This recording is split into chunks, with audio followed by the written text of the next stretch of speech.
A Guerra do Vietnã foi um acontecimento que marcou a vida de muita gente. Durante o conflito, cerca de 235 medalhas de honra foram concedidas e outras 26 foram dadas retroativamente aos soldados que serviram na guerra e não foram reconhecidos no momento de suas ações.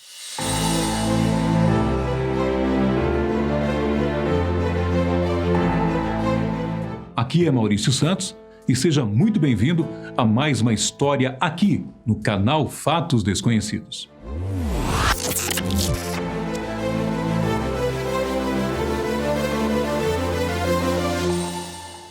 Entre eles, fuzileiros, soldados, marinheiros e aviadores dos Estados Unidos que arriscaram suas vidas pelo seu país. As histórias de heroísmo inspiraram e até hoje inspiram jovens militares. E um desses fatos é de um homem chamado Roy Benavides, ou melhor, Sargento Roy Benavides. Ele se tornou uma lenda das operações especiais, principalmente por missões que o fizeram ganhar uma medalha de honra. Nascido em 1935 na zona rural do Texas, seu pai era um fazendeiro mexicano-americano e sua mãe era da tribo indígena Yaqui. Tragicamente, o pai morreu de tuberculose quando Roy tinha apenas 3 anos de idade. Cerca de 5 anos depois, a mesma doença horrível acabou matando sua mãe. Após esses acontecimentos, Roy, que na época tinha apenas 8 anos de idade, não sabia como e por quem ele e seus irmãos seriam cuidados.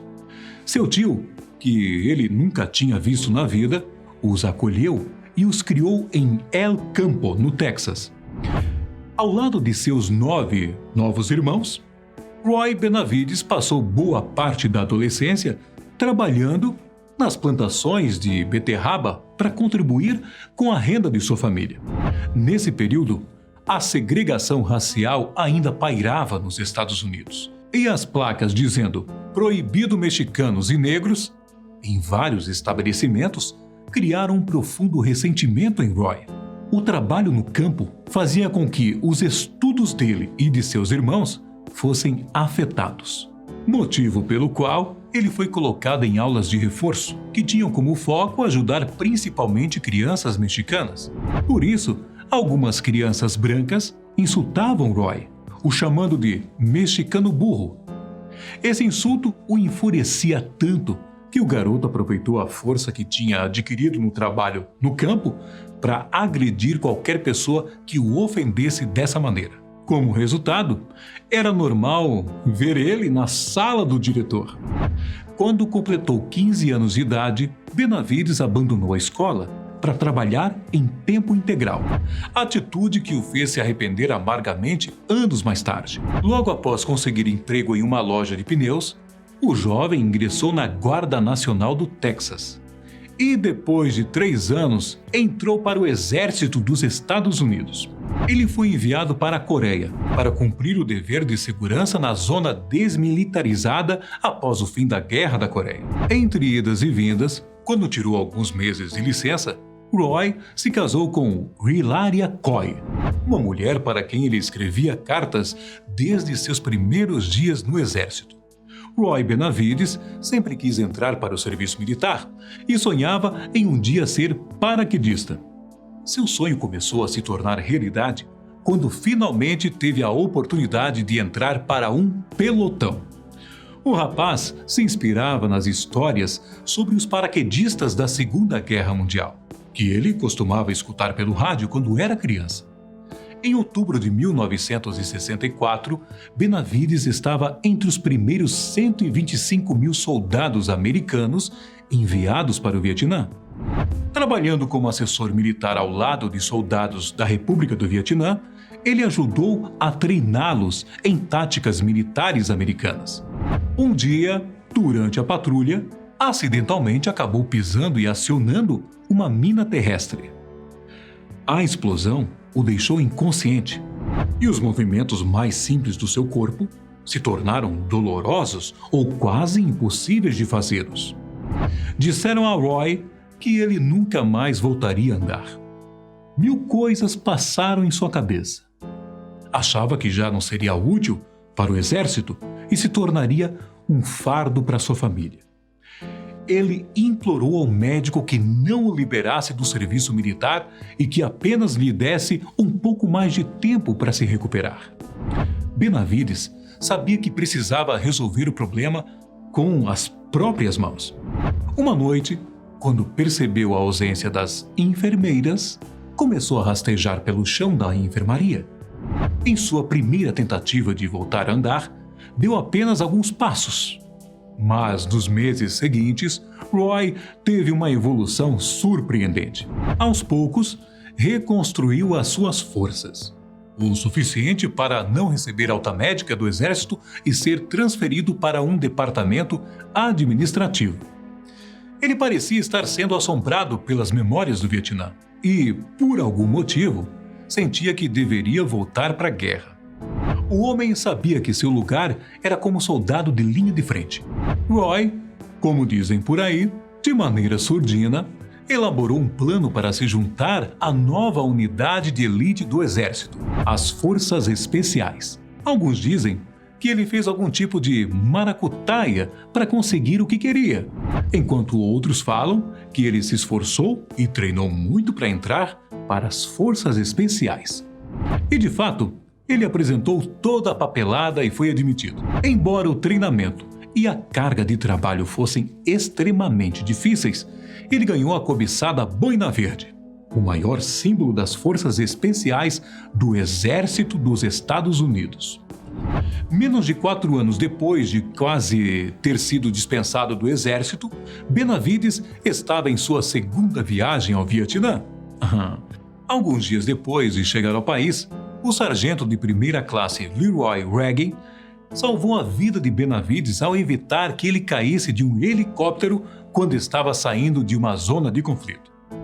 No dia 2 de maio de 1968, ele estava de folga e ouviu algumas conversas no rádio e caminhou até as estações de comunicação para ver o que estava acontecendo. Uma patrulha das Forças Especiais de 12 soldados, composta por 3 boinas verdes e 9 membros de uma tribo do Vietnã, foi cercada por mais de 1.000 homens da infantaria norte-vietnamita. Todos os 12 homens sofreram ferimentos graves. Benavides correu para receber os helicópteros com os soldados, que não conseguiram resgatar os feridos. Um desses homens disse a Benavides que Leroy, o amigo que tinha salvado sua vida dias antes, estava entre os 12 homens feridos. Sem tempo para buscar o seu rifle, Roy embarcou em outro helicóptero, armado apenas com uma faca e uma maleta médica, e partiu para tentar resgatar o seu amigo. Mas como ele iria lutar sem uma arma em mãos? Bom, Roy sabia que encontraria várias armas no chão para usar quando chegasse lá. Então, esse não seria o problema, certo? Todo o conhecimento que acumulou ao longo da sua vida difícil e em sua desafiadora carreira militar entrou naquele momento em ação. Ele desceu às profundezas do inferno por 6 horas. Quando Roy conseguiu localizar seus companheiros feridos, tentou correr na direção deles, mas acabou sendo atingido na perna direita. Ele ignorou o ferimento e continuou correndo. Conseguiu chegar até um soldado que, apesar de ter perdido um dos olhos, continuava atirando nos inimigos. Alguns dos seus companheiros tinham sido mortos e todos eles estavam feridos. Benavides arrastou os soldados para uma posição mais segura e deu os tratamentos médicos adequados. Enquanto ele tentava levar os feridos para o ponto onde encontrariam um helicóptero, Roy pensava que não podia deixar seu amigo para trás. Depois de largar as vítimas, ele voltou para o campo de batalha e finalmente encontrou Leroy. Porém, infelizmente, ele estava morto. Enquanto Roy arrastava o corpo do amigo, foi atingido mais uma vez nas costas. Na mesma hora, uma granada explodiu e dezenas de estilhaços também atingiram Roy. Incapaz de levar o corpo do amigo, Benavides foi forçado a deixá-lo para trás. Quando chegou no helicóptero, mais uma surpresa: o piloto tinha sido morto. mas os soldados feridos continuavam vivos. Eles então correram para se esconderem na selva, enquanto Roy passava informações pelo rádio para orientar os ataques aéreos. Outra aeronave chegou para tentar resgatá-los, mas também foi abatida. Uma última tentativa foi feita por um novo helicóptero, tripulado por 4 oficiais. E quando Roy estava quase entrando, um oponente o atacou com uma baioneta, rasgando seu braço de fora a fora, e deu um golpe em seu rosto que fraturou sua mandíbula. Roy ainda teve forças para puxar uma faca e matar o seu inimigo. Dentro do helicóptero, o guerreiro não resistiu aos ferimentos e desmaiou. O sangue havia formado uma crosta em seus olhos e ele estava incapaz de mover qualquer parte do seu rosto. Depois de ser avaliado por um médico, foi dito que não havia nada a ser feito e, provavelmente, ele já estava morto. Benavides reuniu todas as forças que restavam e cuspiu na cara do médico, como uma forma de dizer que ainda estava vivo. Depois de 6 horas no inferno e vários ferimentos, seu coração continuava batendo. Benavides sofreu uma fratura na mandíbula e 37 ferimentos por todo o seu corpo. Sua situação era tão assustadora que nem mesmo seu comandante acreditou que ele estava vivo. Como resultado, o sargento Roy Benavides recebeu a Medalha de Honra do presidente dos Estados Unidos em 1981. Ele disse que gostou do reconhecimento por seu heroísmo, mas disse que os verdadeiros heróis são os que deram suas vidas pelo país. Benavides morreu em 29 de novembro de 1998, depois de dedicar o resto de seus dias a causas de apoio a veteranos com algum tipo de deficiência. Essa foi a história do homem que foi ferido 37 vezes e, mesmo assim, continuou lutando. Por hoje é isso. Se cuide, fique com Deus e até o próximo vídeo aqui da Fatos Desconhecidos. Tchau!